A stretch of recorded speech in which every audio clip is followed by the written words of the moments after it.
He was still talking. Have you been on? He was supposed to start the kickoff. Okay. We wait for no one. I see where they go and I'm like,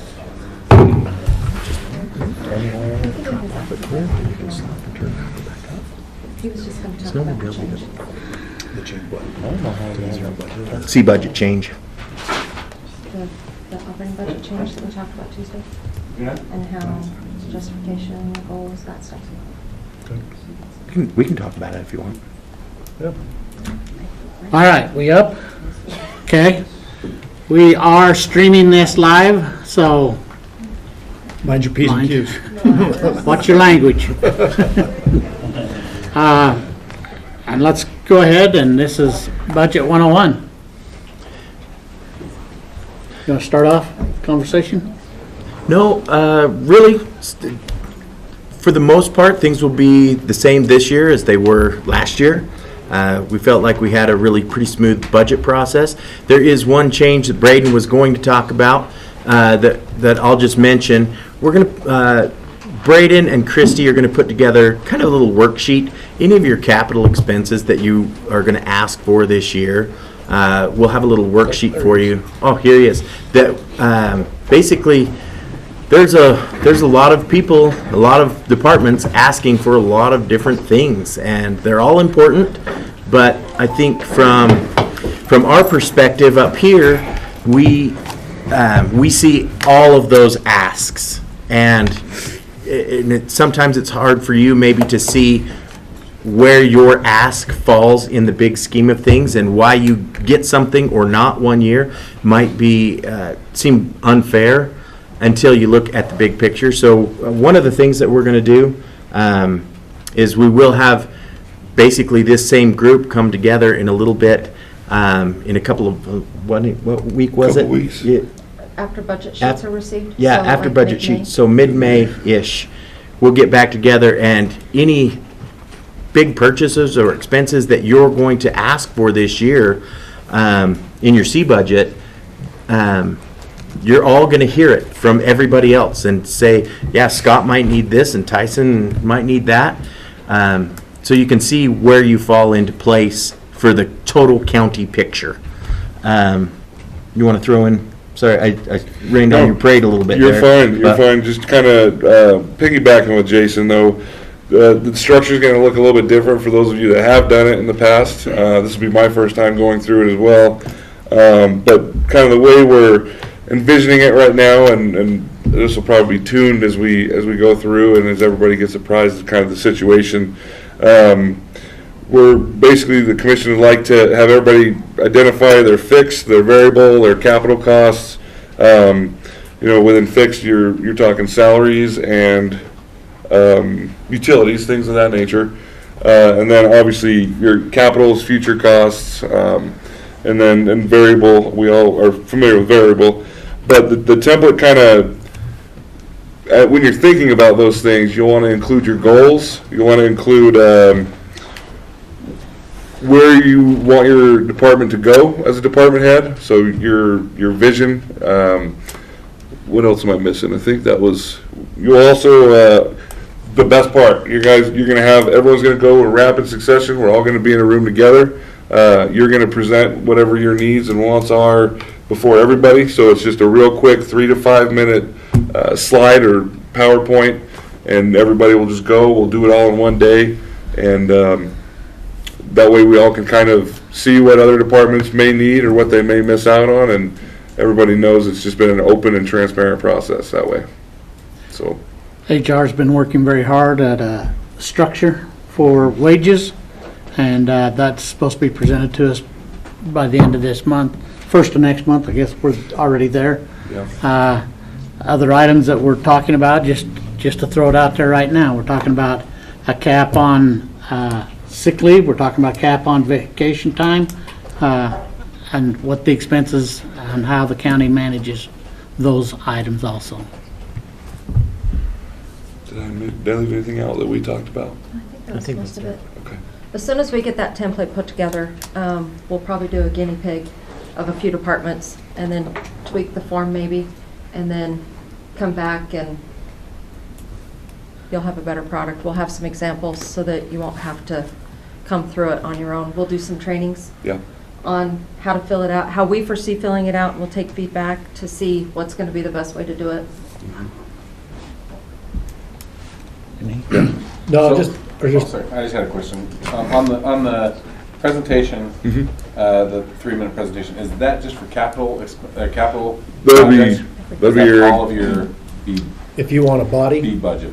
it's that. It's everything in And addition to your previous? what we're looking for is, we'll probably come in and give you what your salaries will be based on the pay scale tables that HR comes up with. So we'll have your salaries, we'll have your benefits, and then we'll try to identify what your fixed costs are, like lights and heat, stuff like Utilities. that. So what that 5-minute presentation will be on, what do you want to spend money on that's outside of that this coming year? So if it's, we need to add 2 bodies, or we want to remodel something, or we want to buy a new piece of equipment, that is what your presentation will be on. And again, like Ernie said, we want this transparency to go on this year, so, because if we're gonna make the salary adjustments we're talking about, that's gonna require a lot of effort in other areas to make the budget balance. And so we want everybody in the room to see what everybody's asking for, so that when we get at the other side, you don't have a cow and go, well, those dirt bags. It'll kind of be an extension on this Budget 101. So it will allow everybody to see, we're going to give you a high level of how we do the budget. But what the secondary meeting's going to be is then you can see how hard it is to try to tell Adam no, but to tell Tyson yes. And so it's just to kind of allow you to see, again, the big picture with maybe some actual numbers. Not necessarily numbers, but some actual hard asks. If that makes sense. Hopefully it works out the way we envision it. If it doesn't, then we'll regroup. Well, we want everybody to have the vision of it. And I'll just tell you that I witnessed Jason, the first year we was in office, we went out and looked at a security fence around the jail. There wasn't monies available. But Jason says, well, I'm not gonna be able to do this year. You could go ahead and take my money and do that. And that's the communication, and instead of siloing, we want everybody to see the big picture and be able to cooperate, because honestly, if you look at last year's budget on what you spent, if we make the increases and things that we're anticipating within the wage scale, that's gonna take up almost our 3% of increase. And so it's gotta be a joint effort with all of us. There's gonna be a lot of wishes, but there's gonna be a lot of cooperation is the goal. And that's kind of why the long-term goals are important. So if you think, okay, I can maybe get by without doing that this year, but I really will need to do it next year, then we can have that conversation. And maybe we put a little bit of money away this year to help you next year or whatever. But that's why that 5-minute presentation, and we're capping it at 5 minutes so we don't sit here all day and die. But, you know, where do you want to go? What do you need to get there? And why? And then we can go from there. it will require a little more effort than, the typical go through every line item and say 10%, 10%, 10% from last year, and kind of make you guys, or everybody really, prioritize. And we're holding each of our offices accountable the same way. I mean, Braden will stand up there and represent the commission office, and somebody out of Jason's office or the different offices will do the exact same thing. We're holding everybody to the same standard. All right, you're up. You want to go over calendar and stuff first? So hopefully everybody's good with me sitting, so I don't have to stand. I want it right here in front, right in front of the camera. Yeah, I have this strategic location. So the budget calendar, right now, we just have a tentative calendar set. This is subject to change because we're still kind of trying to work through some dates. But tentatively, the budget worksheets will go out to all the departments on April 18th. You're going to have until May 6th to return those to our office. And then we foresee having the next budget session of the 5-minute spiel sometime in mid-May. But then we'll have the traditional meetings, department meetings between the clerk's office, commission, and the departments. We'll have those tentatively between June 13th and the 23rd. So if anybody has any conflicts, we've already got one department that does, so we'll work around that. But if you're not going to be able to be here for those 2 weeks, let us know now, and we can try to put you in either earlier in June or the end of May. It'll be earlier, not later. That was your. Yeah, it'll need to be earlier. And actually, it'll have to be in May because the commission will be gone for clerk and commission meetings the first week of June. The clerk's recommendation will be due to the commission on July 14th. Once that recommendation is given to the board and presented, then traditionally we send that out to all the departments so everyone will have a copy of what we've recommended. You'll have the opportunity to go through that. If you have any concerns or questions, we're going to have follow-up meetings with the commission and the clerk's office in any department that needs to, July 18th through August 2nd. So that'll be the same as normal. We're anticipating the public hearing to be held on August 30th. So we'll have to publish a couple weeks before that. And then, of course, we'll have the new fiscal year starting on October 1. So, quick overview of that. Most of those dates are set by statute, but we're ahead of the statute, so shouldn't be any concerns. Quick overview of statutes. It's the clerk's responsibility to present or put the budget together in cooperation with the commission office. So we're the contacts for most of the work on that, and then we of course monitor the budget throughout the year. Again, most everybody knows this, but for the few departments that are new, Bannock county government and actually most city governments and schools, we utilize fund accounting, and with each of those funds, they're kind of treated like separate checkbooks. So we've got the general fund, we've got road and bridge. Road and bridge funds are not commingled with general fund. You don't utilize road and bridge monies for justice fund. So each of those are different checkbooks. We constantly get the question of what happens if somebody needs more money, road and bridge is going to take our money. No, they're not. When you don't spend all of your money, that money does not go back to the general fund unless you are a part of the general fund. So justice fund monies stay in the justice fund. Bannock County has 23 funds. Within those funds, we've got 49 departments, plus we have multiple grants and trusts that are all treated separately. So each of those funds have their own revenue sources that makes up the budget. There's 3 revenue sources that comprise the funding for each fund. We've got property taxes, other revenues, and reserves. Property taxes have a set amount of funding that we can utilize every year. We can take a 3%, roughly a 3% increase. We've had some legislative changes that have complicated that calculation a little bit, but we can take that 3% increase. We've got different levies that allow the increase of property taxes. So we've got the abatement district and the ambulance district. They're their own entity. They can each take 3%. But the rest of the county, which is everybody sitting in here, we have to share the property taxes that make up the county property taxes. So there might be one year where we have to give more money to indigent if they're seeing a caseload increase. There might be a year where we give the Justice Fund a little bit more money because the jail population is exploding and we need to provide more costs for food and officers, items like that. But there's a big pool of money and that shifts, and the benefit of the meeting that we're hoping to have in mid-May is so that you can see why we have to take that big ball of money it's better to look at it kind of as a pie, and that pie will change on who gets how much every year. You might get 20% in Parks and Rec. You might get 10% the next year. It's just going to depend on the needs and the wants that exist, and then that's for the commission to determine how we break that up.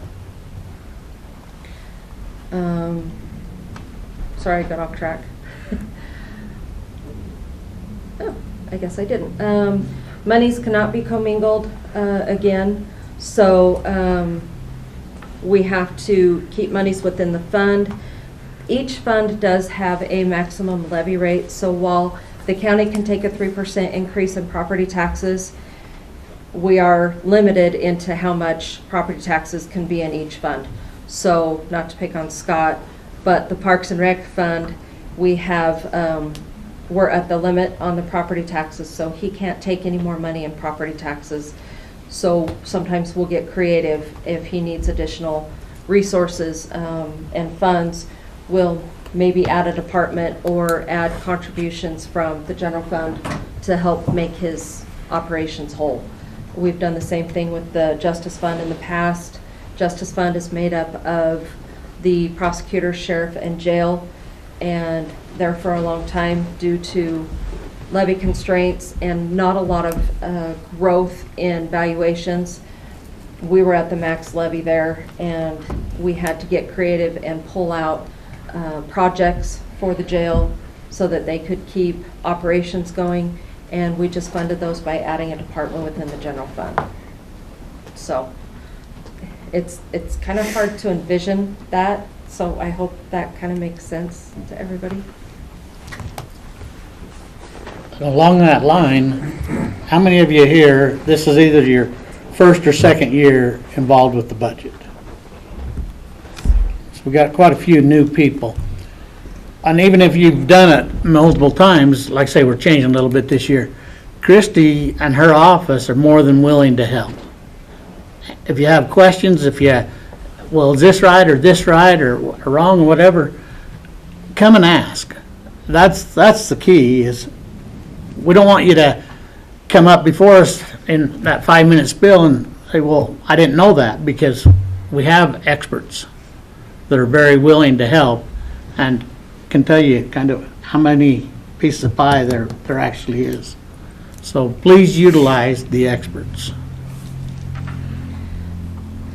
The next revenue source that comes to fund your budget would be other revenues.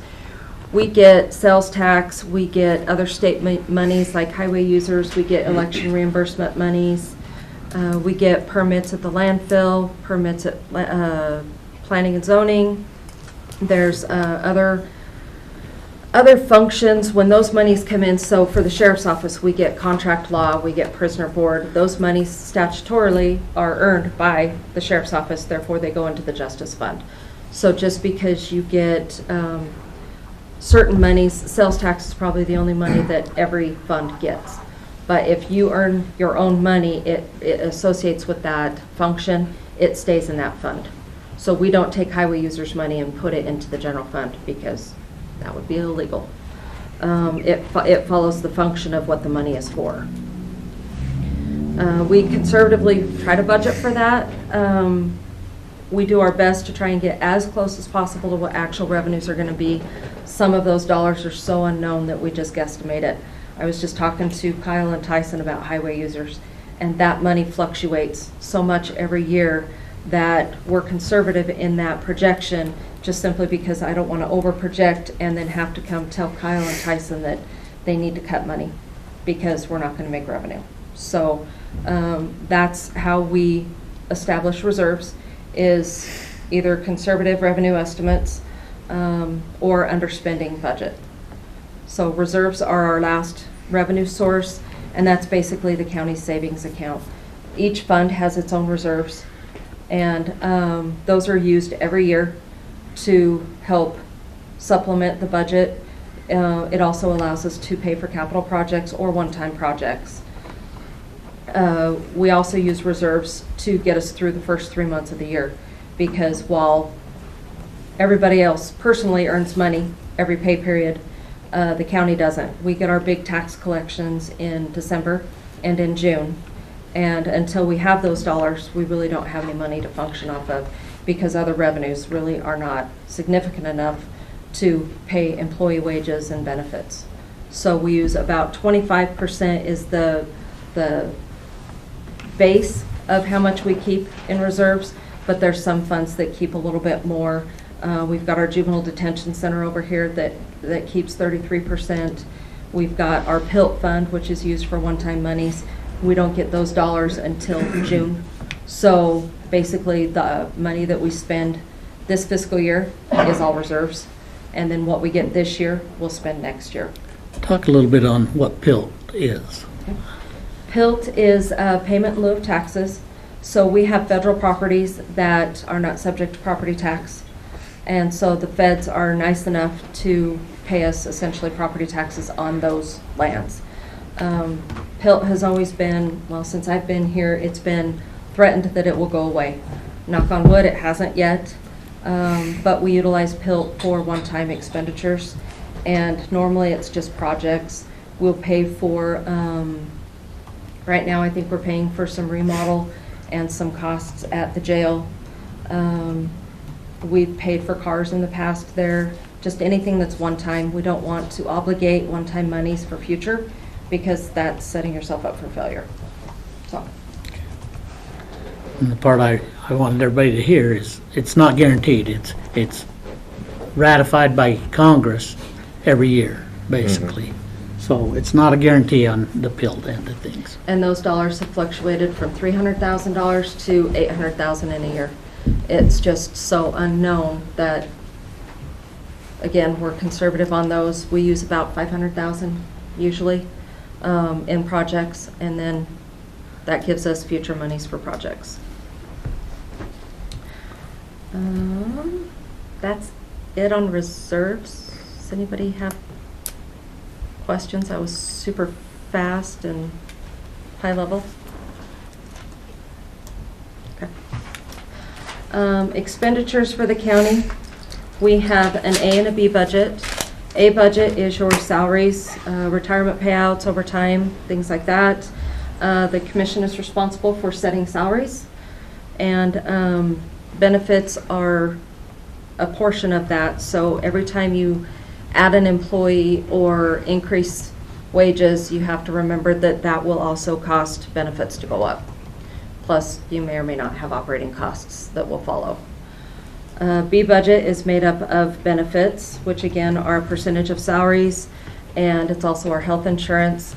And then you've got your operating budget, which is just what helps you function every day. Little things from paper to vehicles to equipment.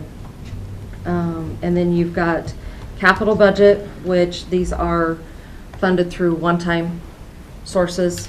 And for every department, that's going to be different. For a smaller department, a capital item might be a copier. For landfill, road and bridge, it's going to be $1 million piece of equipment. $1 million would be a small piece of it. Along with, yeah. Buy a lot of microwave equipment. Hold off on that request.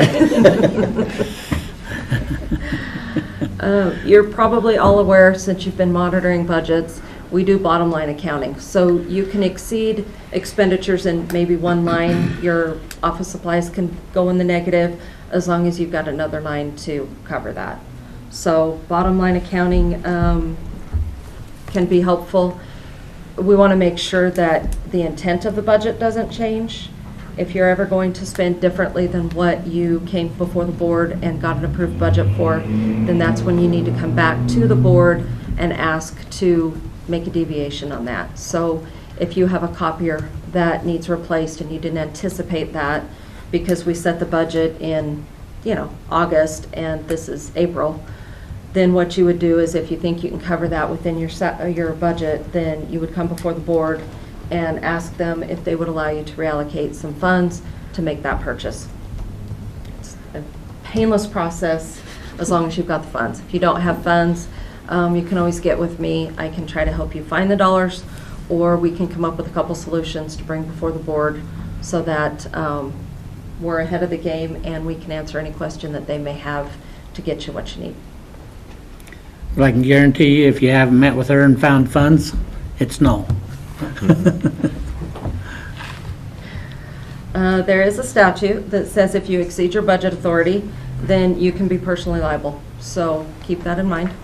Normally, it's the elected official that's held liable, but they may not be very happy with you. We do move money between departments, or between between like A and B, or you can move money between line items.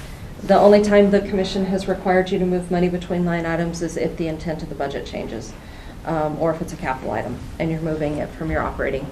But that's where we get creative when you need help trying to find a purchase or money for a purchase that you didn't anticipate that you can't do without until the next fiscal year. So at year end, when you have unspent expenditures, those monies are rolled into reserves. If you have a planned expenditure, so a couple years ago, we were going to redo this parking lot over here. That didn't pan out because we ran out of time. We weren't able to get the parking lot done. So during the budget process, Jeff came and said, I'm not going to get this done. Can we roll that money into next year? That's always something that we can do.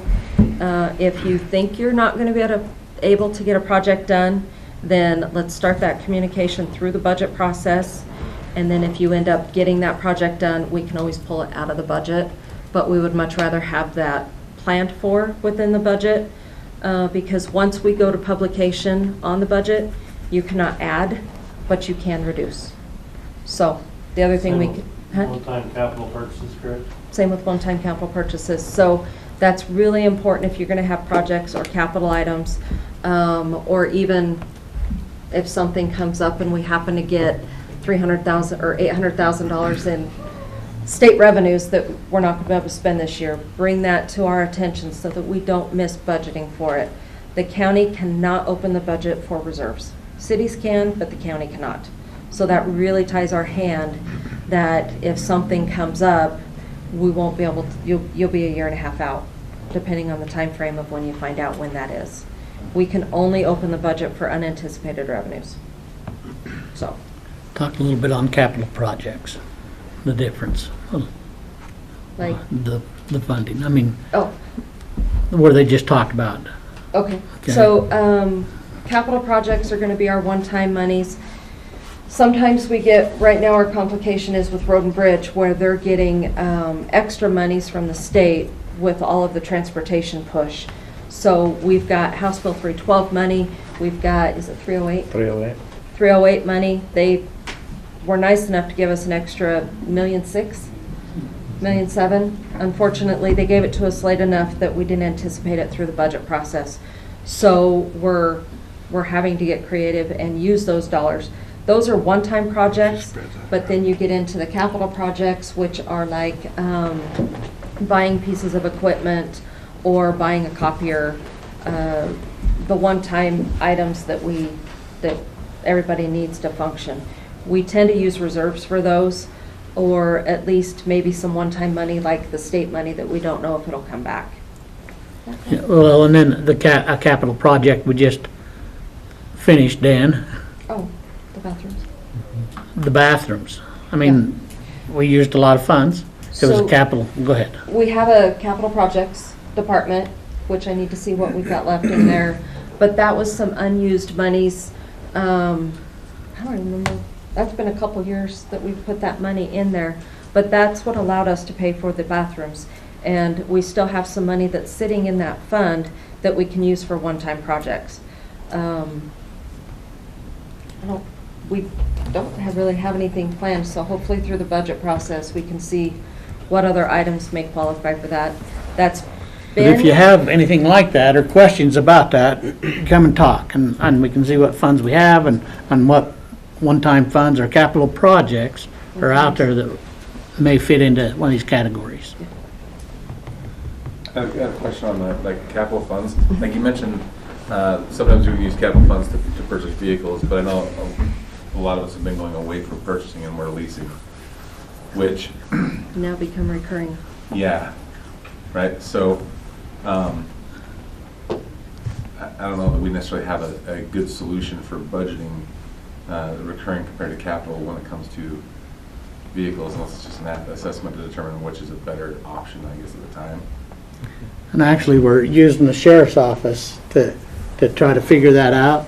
We purchased some vehicles and we're leasing some and trying to do a comparison within the county to, or a department to see which is better. So we figured that'd be a great office to do that with. So we're in the middle of trying that out. Part of the new budgeting process that we're going to roll out is within the fixed costs that each of the departments are going to have, like your utilities and items like that. Then you're going to have the variable costs. We're going to break out leases kind of separate so that we can anticipate those as, it's kind of a hybrid of fixed and variable. So we don't have a great track on those yet. It is fairly new process for the county because those are recurring, but they're also, if they had to go away, we could get rid of them. Our original intent with this discussion today was because of what we're going to have to do with our budget this year. Chris and I had been talking about doing a zero-based budget, so starting you from zero and making you build it up from there. But if you've ever done that, that is a very labor-intensive ordeal. And so we came up with this modified zero-based budget to help us determine where we're at, because that was the question I asked Christie is, why is the county's budget $75 million? Why are we there? What have we done over the years to get us to that point? And so this is an opportunity where we're going to reset our pay tables to say, take a good hard look and go, all right, let's start the ground and build it up. So that's why we're taking this approach, doing it like this, so that everybody knows and understands we are where we're at, because you guys are all out in the community. I'm sure you hear, people complain about property taxes and it all goes to the county and blah, blah, blah. Well, now you can have a little bit of understanding of that process. You can speak to that a little bit better when you go out in the community as well. And we're hopefully in April, we'll be able to get some salary information put together and some projections put together so that we can have a better idea of what we're going to be able to spend for operating. If salaries are going to take a chunk of money, there might need to be some cuts potentially in operating. But until we get those projections put together, the commission's priority this year has been salaries. And so in the past, I know when we've done raises, we've said, can you find 3% in your budget? And it's amazing, people can find 3% to do raises. That might be an ask this year, depending on what the numbers look like and what revenue projections look like. Well, just the discussions we've had, and if you've watched the YouTube, you've probably seen us, but if the salary stuff comes in like we're anticipating, that could be a $1.5 million bump in our budget. But our levy amount at 3% is roughly $900,000. So there's a $600,000 difference we got to find somewhere. And again, that's why we talked about doing the zero-based budget, to see if we can find ways to find that money so that we can hit the salary things, because we know you guys are pinched and we know labor shortages are existing everywhere. So how do we solve that? We're going to take a crack at it this year and see what we can get done. So that's going to take a lot of effort on everybody's part to get there. Do you have questions? Anybody? Comments?